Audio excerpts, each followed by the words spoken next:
So, data collection techniques, dapat step by step po ninyong binibigay ang info. Okay? So, now, yan. So, most of you is quantitative methodology and you are descriptive. So, pag sinabi natin descriptive, you must explain those tables, like what I've said earlier on your objectives, no? So, you must measure of central tendency. Okay? So, ito mga examples of statistical treatment. You must use the mean, median, and mode. Okay? Were calculated to identify the average, middle value, and most frequent value in the data set. Ulitin ko, seek for recommendation of your statistician. What is the appropriate statistical method that you will use? Okay? And then, para mas maging relevant yung result ng papel ninyo. Okay? Lalong-lalo na sa mga hypothesis ninyo. Pwede dyan one-way two-way gagamit ba kayo ng multiple regression analysis kapag marami yung mga tinatawag natin na patawag dito, yung mga subtopics natin, yung mga independent variables ninyo, mga ganyan. Depende po lahat yan. Okay? Lagi niyong tatandaan mga anak na each statement of the problem has appropriate statistical treatment that will be used. Meron kayong appropriate statistical treatment halimbawa sa SOP number 1. Ano yung appropriate, ganun ang technique how you will ask to your statistician, sir, ano po ba yung appropriate statistical treatment namin for SOP number 1, SOP number 2, SOP number 3, ganun po ang pagsisistema ng statistical method. Okay? And then, you need to measures of variability. Yung mga standard deviation and range were determined to assess the spread and dispersion of the data. I know, minsan may some of you ay nalilito yung sinasabi ni ma'am ng mga variability. Kaya nga kailangan nyo magpa-consult sa inyong statistician. Okay? Wait lang. Balik natin. So, measures of variability, if this is appropriate. And then, may mga variability, may mga STD pa nga na term na ginagamit pa. Standard deviations, mga ganyan. If appropriate ba, ganon. Meron pa yung mga measurement ang mga statistician kapag mataas at mababa yung equivalent of your percentage or frequency, mga ganyan. That is based on the result. Makikita niyo naman yan yung based on the numbers. Lagi niyong titignan yung result sa base of the numbers. Okay, ito 4.27 yung result. Tapos yung isang result ay 2.27. Halimbawa, doon natin tinatawag class yung lowest mean and highest mean per table. You must explain those on your paper, on per table. The highest mean on this paper, ganyan, based on the result, the highest mean is 4.27, said that, example, that the beverage is quite not good, parang ganyan, example. Tapos 2.27, you must provide a salt to make sure that the ganyan-ganyan, that the blend is okay in terms of drinks, halimbawa lang. So, kailangan mag-propose kayo doon ng further explanation bakit yun ang mataas at bakit yun yung mababa. So, lagi yung tatandaan, kapag mataas na yung result, ibig sabihin yun yung dapat yung i-highlight.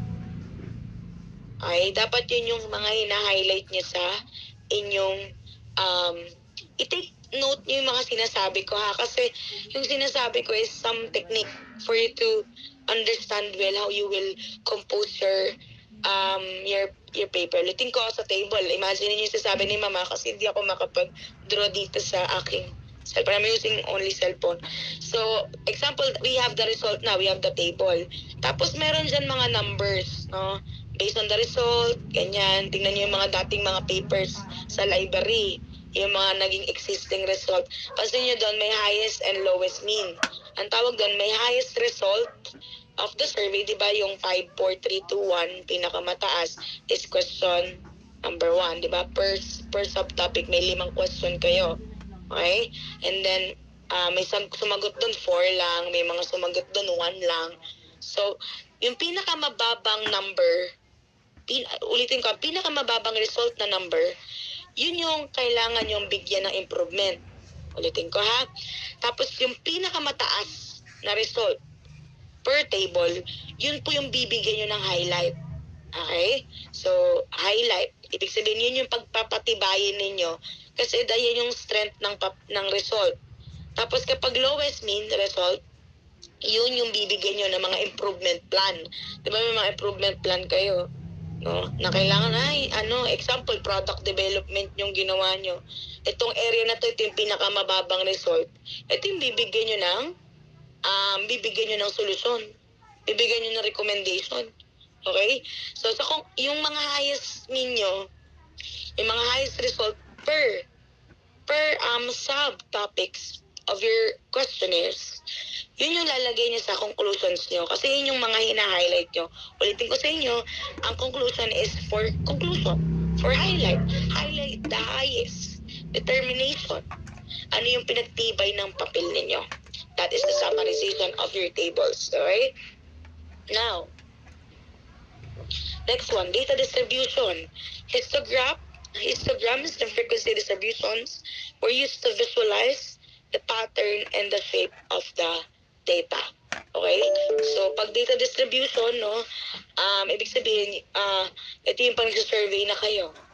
Yun yung, pag sinabi natin data, that is the result of your paper, and that is data distribution also, is the data that you're giving to your clients. Data distribution, it must provided by your statistician. Okay? So, pag nakakolect nyo na, yan, dyan nyo na siya uumpisahan ang explanation. Okay? So, that is descriptive statistic. Ulitin ko, sa bagong pasok, when your paper is descriptive, most of you, parang 95% ng nag-research is descriptive, quantitative kayo. No? I don't know kung may nag-service kung may nag-serve call sa inyo Pero I prepare na quantitative sana lahat, no? Kasi pag quantitative is more on descriptive. Okay? So now, ito mga anak, itong mga hypothesis na ito, 'di ba? Na minsan nasa SOP number 4. It's more on relationship, 'di ba? Is there any significant relationship between the ganyan-ganyan? 'Di ba? Significant difference, ganyan-ganyan. That is how you will compute your hypothesis. Di ba may mga HO po kayo? Yung iba sa inyo, nag-iiba-iba ng mga HO. Ang SOP nyo lang naman, isa lang ang binabanggit. So you must know that the alignment of your SOP based on your hypothesis is aligned on your hypothesis of data. Okay? Kaya ang gawin nyo lang doon, di ba, kunyari, dalawa yung SOP nyo, 5 and 6, halimbawa, or 4 and 5, there is no significant relationship. Tapos yung 5 nyo naman, there is no significant difference. Halimbawa, yung dalawang yun, ang ginamit nyo, pag dalawa ang SOP nyo na ganun, syempre pag pinaste nyo yan dun sa hypothesis ninyo, yung HO nagiging HO and then HO1. Ganon. Kokopyahin nyo lang Pagawin nyo lang siyang there is no. Ganun lang. Is there and on your SOP, there is no lang dun sa hypothesis nyo. Tapos dyan na po magkakaroon tayo ng formulation. How you will get if that is if there is a significant relationship or not. Okay? Kailangan, ang result dyan is accepted HO. Kasi pag hindi accepted ang HO ninyo, you must explain bakit hindi accepted ang HO. What happened? Kaya nga descriptive, you must explain what's on the table, what's happening on that table. Okay? So, statistical tests were conducted to evaluate hypotheses about the population based on the sample data. Okay? Itong mga regression analysis naman ito, nangyayari itong regression analysis kapag pinagbangga-bangga niya yung mga maraming independent variables. Example, ito pinakamadali, yung 7 P's of marketing, halimbawa lang. Di ba marami tayong mga subtopics doon, yung independent variable, place, price, product, ganyan-ganyan. Di ba may mga product development sa inyo? I-ask nyo si, pagbabanggay nyo, pag sinabi nga, there is there any significant relationship between the seven P's of marketing mix, halimbawa, ganyan-ganyan.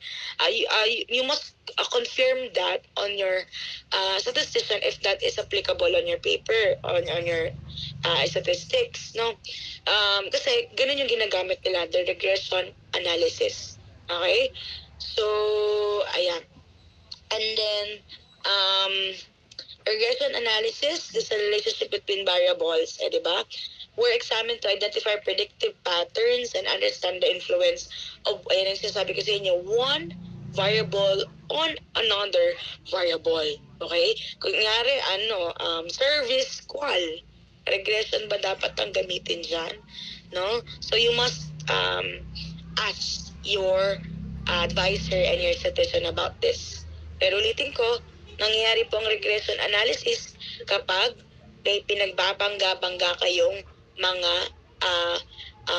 independent variables. Ulitin ko, example ko, quality service. May sayo, tangible, di ba? Intangible, mga ganyan. At marami pang iba. Okay? And then we have also, give me like or heart reaction if nakakasunod sa sinasabi ni ma'am. So I can know kung may